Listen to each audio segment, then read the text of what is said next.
정치권은 이상민 장관의 탄핵 심판에서 기각 결정이 나오자 엇갈린 반응을 내놨습니다. 네, 국회 나가 있는 취재기자 연결해 자세한 소식 들어보겠습니다. 이다영 기자 전해주시죠.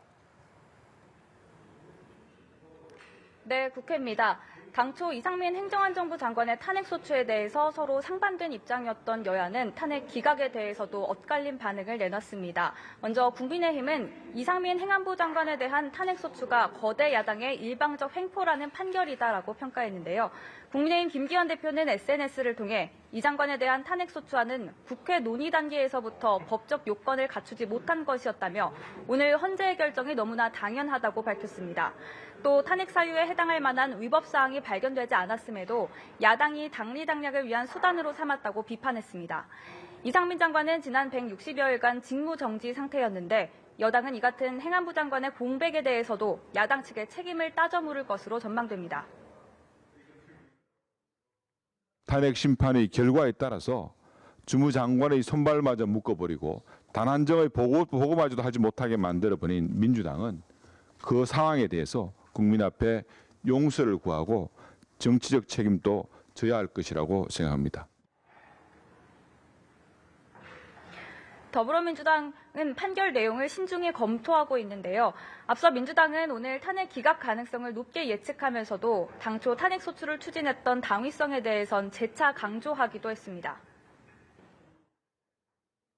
정무직 공직자에게 이러한 참사에 대한 책임을 지우는 것이 국민의 생명권 기본권을 지켜야 되는 헌법 수호의 관점에서는 마땅히 이건 인용이 돼야 된다라고 저희는 판단을 했습니다.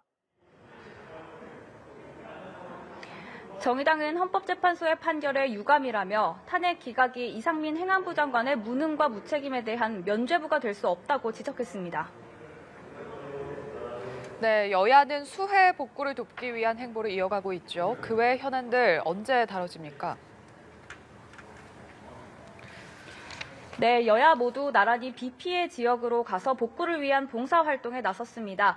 국민의힘 김기현 대표를 비롯해 소속 의원들과 당원들은 오늘 전북 익산시 일대를 찾았는데요. 피해를 입은 농작물들을 처리하고 침수된 가구를 정리하는 등 폭우가 쓸고 간 지역을 복구하는 데 손을 보탰습니다. 더불어민주당 이재명 대표와 의원들, 당직자 등 100여 명도 충남 부여에서 수해 복구에 한창입니다. 침수된 비닐하우스를 복구하고 작물 줄기를 거두며 주민들을 돕고 있습니다.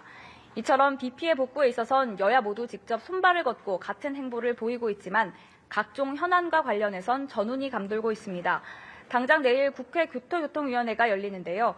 원희룡 국토부 장관이 출석한 가운데 서울 양평 고속도로 노선 변경 논란과 관련해 현안 질의가 예정돼 있어 여야 모두 벼르고 있습니다.